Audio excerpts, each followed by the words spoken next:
ప్రజాస్వామ్య వ్యవస్థకు అత్యంత కీలకమైన ఓటరు జాబితా ప్రక్షాళన ప్రక్రియపై టీడీపీ కార్యాలయంలో అవగాహన సదస్సు నిర్వహించిన ఎమ్మెల్యే కాగిత కృష్ణప్రసాద్.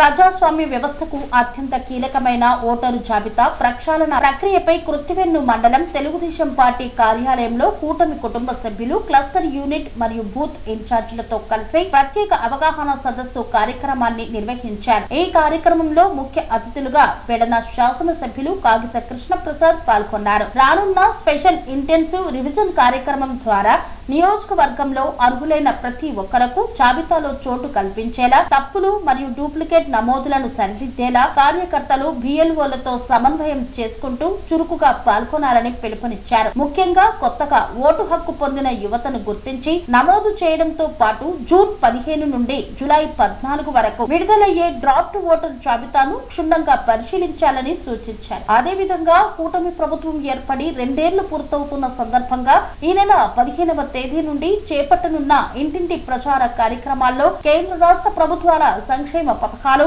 అభివృద్ధి పనులను ప్రజలకు వివరించాలని టీడీపీ, జనసేన, బీజేపీ నాయకులు, కార్యకర్తలు సమన్వయంతో ముందుకు సాగాలని దిశానిర్దేశం చేశారు.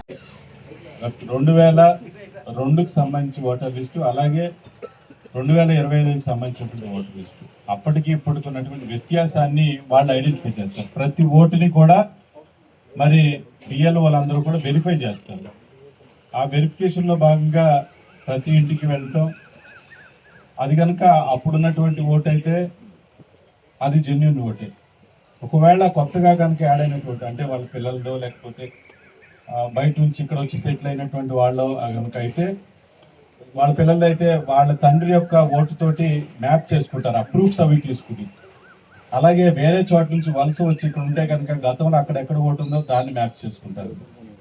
ఒకవేళ ఇందాక రాంబాబు గారు అడిగినట్టుగా ఒకవేళ కనుక ఏ ప్రూఫ్స్ కూడా సబ్మిట్ చేయకుండా ఆ ఓట్ అనేది ఉంది కానీ ఎవరో పర్సన్ అనేది ఐడెంటిఫికేషన్ చేయలేదు, అప్పుడు అది ఫేక్ ఓట్ కింద వాళ్ళు తొలగించడం జరుగుతుంది.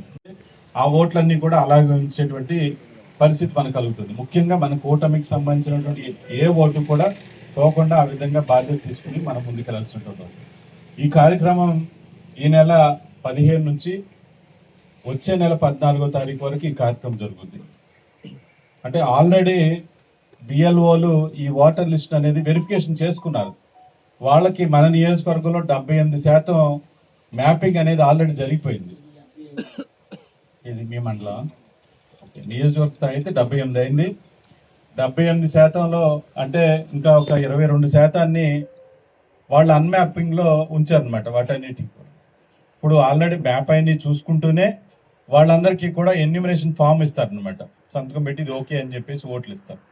అలాగే ఏవైతే అన్మ్యాప్ అయినాయో వాటిని కూడా వాళ్ళు చెక్ చేసుకుంటారు. అక్కడికి వెళ్ళి ఆ పలానా అడ్రస్కి వెళ్ళి డోర్ నెంబర్ అయిన ఉంటాయి కాబట్టి అక్కడికి వెళ్ళి వెరిఫై చేసుకుంటారు.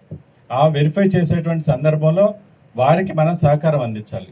చేయించే విధంగా మరి అనేక రకాలుగా ఆయన సోషల్ మీడియా పరంగా మనల్ని యాక్టివేట్ చేసే విధంగా, అంటే తను ముందే చెప్పాడు, నాకు మీ గెలుపు కావాలి తప్ప నాకేం పనులొద్దు, నాకేం వద్దు అనేవాడు అనమాట.